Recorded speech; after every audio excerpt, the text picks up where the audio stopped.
Okay. So this example of the binary search, it's built in. It'll do the binary search on the array for you. However, you still have to do the sorting yourself. You still have to sort it yourself. Sorting an array is also a common task in computer programming. There are algorithms that have been developed for you, and there's probably the easiest one to do is something called the bubble sort, which I don't even see. And then there's the selection sort and the insertion sort. Are different methods for sorting a list, an unordered list.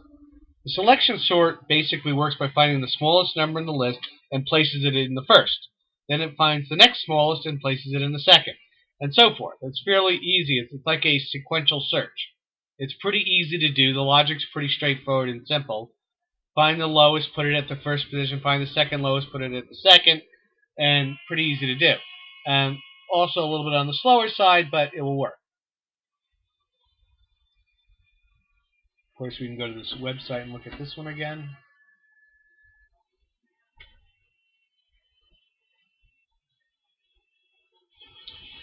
Let's see a number. So it shows how it's moving things around. 4 stays where it's at. The next thing will be 5 will be swapped with 8. And then the next one will be 6 will be swapped with 16. The next is 7 will be swapped with 19. And you can see how it works basically down the line. Just swaps values.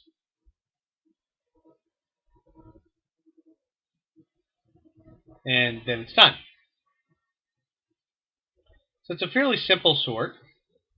We've got the code for it somewhere.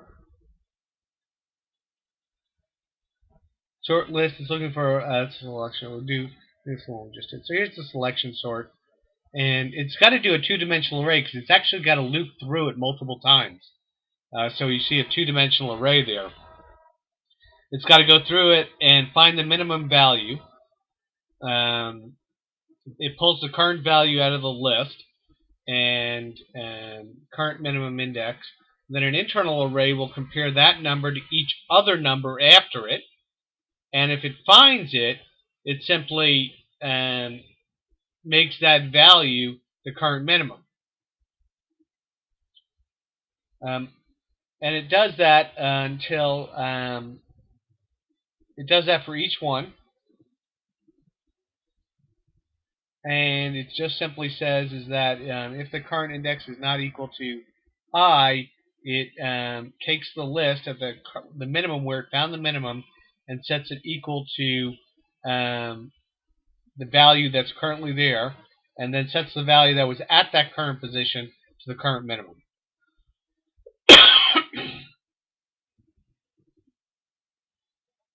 So we could, in here, take this list again. Yeah, let's just do this. Yeah, I don't really want to do all this over again, so I'm just going to comment this out.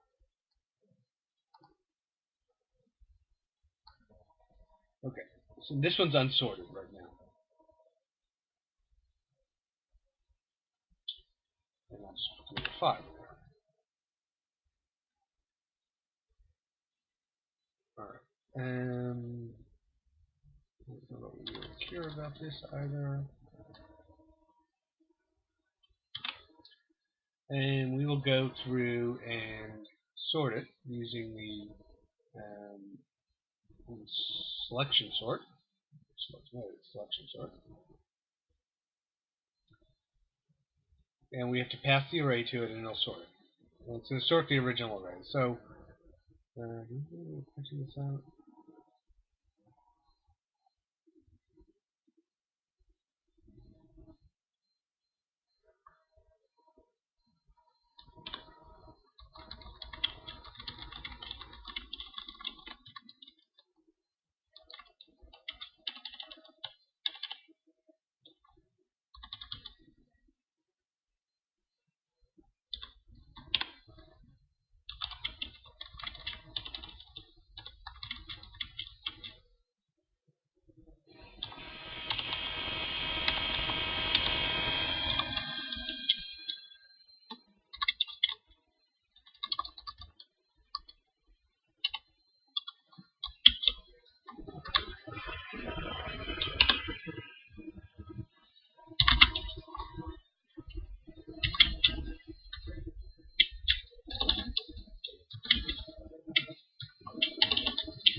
Okay, so we can go and do print list values.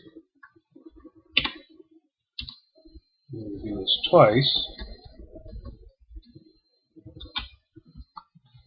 but in between, we're going to say selection sort list values.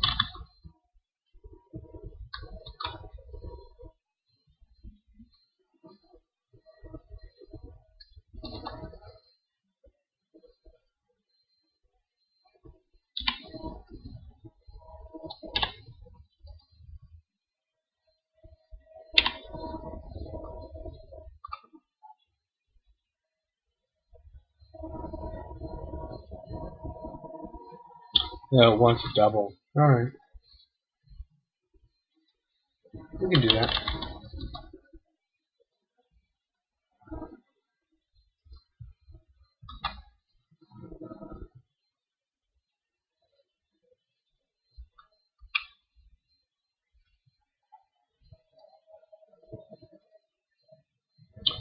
Um, hmm.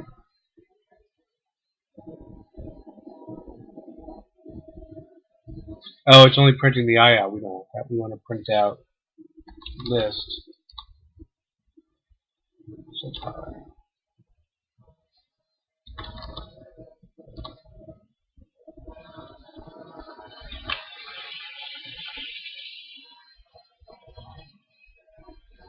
Okay, so interesting numbers. Shows the original list.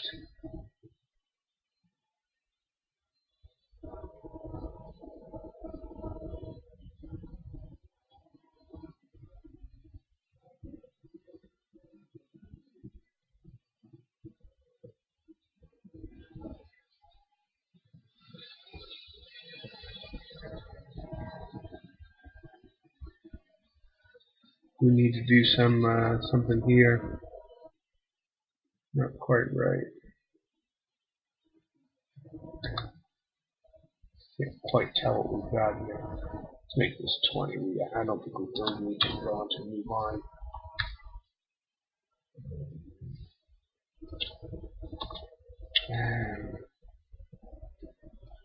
If I remember my formatting instructions here.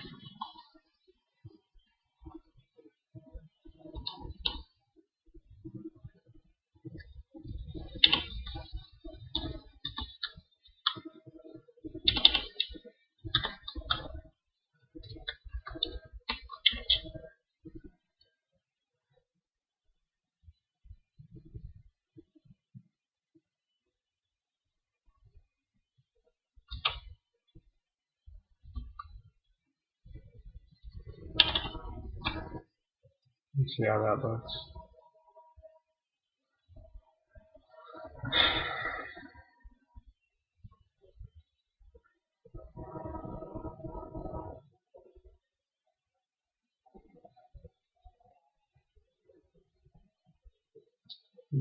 Oh, that's wrong. I got the instructions wrong.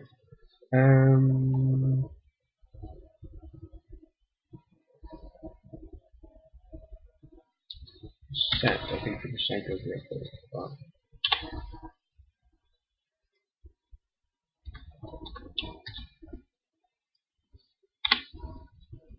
Let's try that.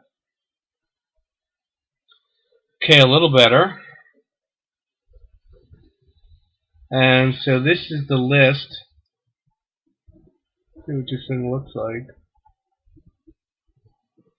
This is the list before 0, 656. Okay, this is after the sort. Not sure where the 0 went. Oh, it looks like the 0 is starting on the prior line. That's what happened. But you can see it's sorted now. The list goes up and sorted. So it's sorted the list. Let's see, where's the print list? 10 is enough. We don't need to go 20, I don't think. So I think we want to do an initial print.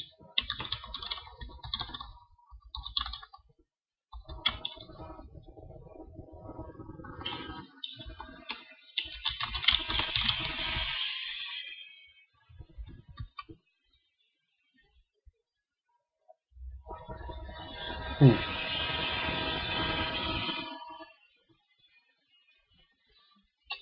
anyway, but you can see that it is sorted. Okay.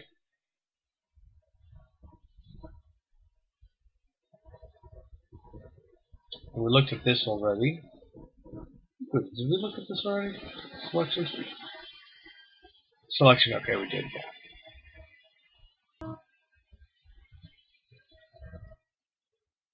So goes through how to do the selection sort, and I've got it here. I'm pretty sure. Select the smallest element.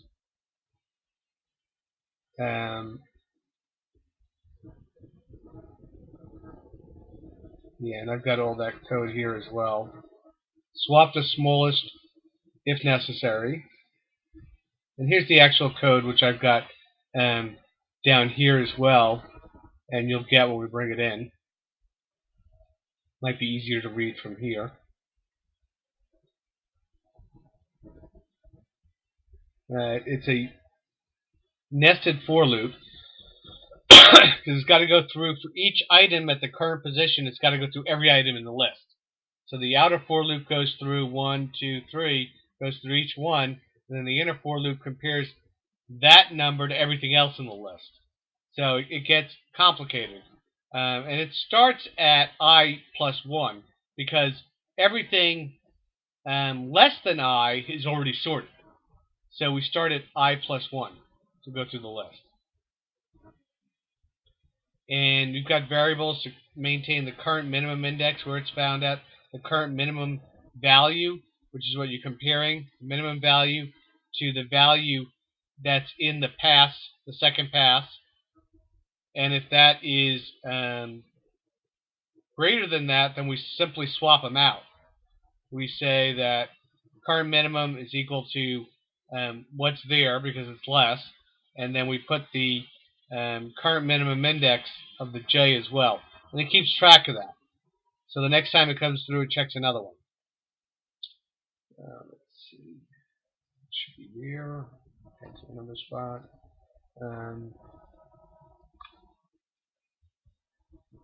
And you could print it out too if you wanted to see how it works. But just put a print statement in there.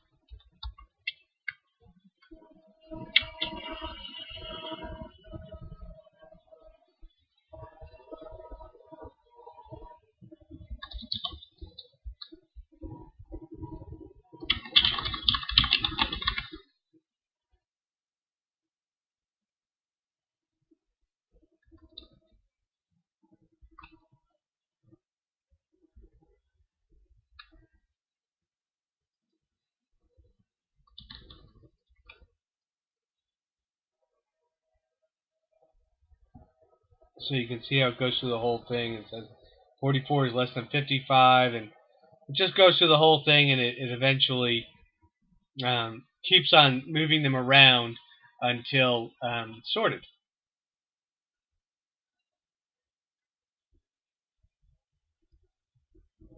And the insertion list is the next one. Is a list of values repeated by inserting an unsorted element into a sorted sublist until the whole list is sorted. And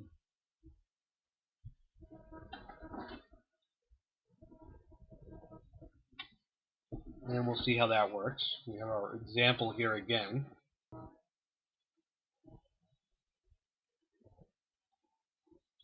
So 1 is the lowest. 8, I guess. Oh, so it keeps on pushing it out. And it will have to do multiple passes as well, as we'll see.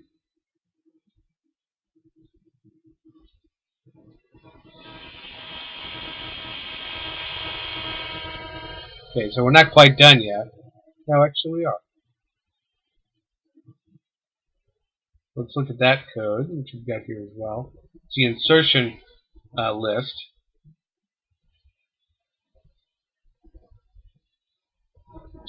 And it's somewhat similar to the selection sort. Um,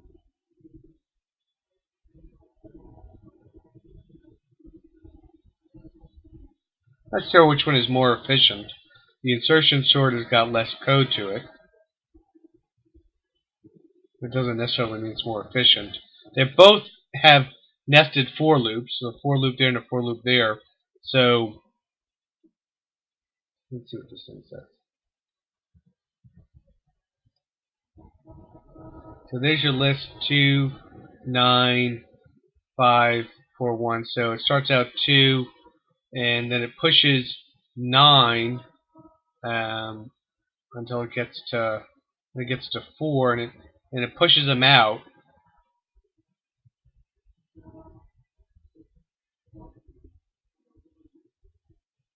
Swaps 9 and 5, compares these two, and swaps 4 and 5.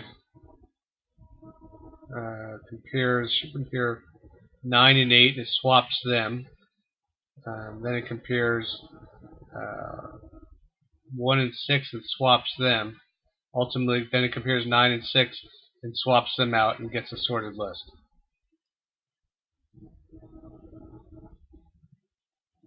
Sorts a list of values by repeatedly inserting an unsorted element into a sorted sublist until the whole list is sorted.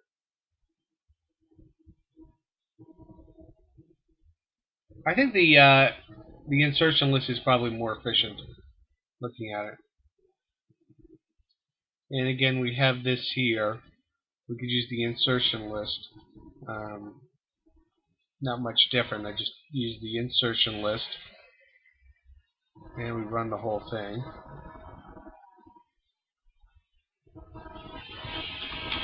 Oops.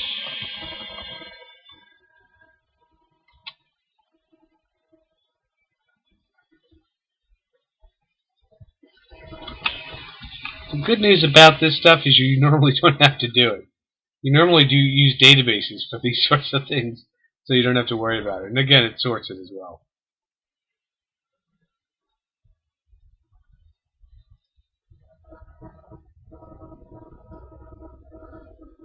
Of course, arrays also have a sort method. So you don't really need to worry about building them. It used to be way back when I was learning this stuff, we learned how to write these sort and search algorithms in the C language because none of this stuff was built in. But Java has this stuff built in, these sorting capabilities, so there's really no reason you have to do it, and they're going to do it better than you anyway.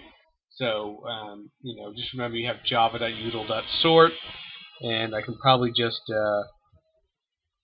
take this and replace my sort algorithm with theirs. Should work exactly the same. And it does, and who knows which way is faster. And the same thing with the, in the case of Java, with the binary search. I don't think they've got a built-in sequential search, but probably doesn't make a lot of sense to have that. Let's see. Find it. Yeah, you have array binary search. So okay, so that's another thing you could do as well. Any questions on any of this?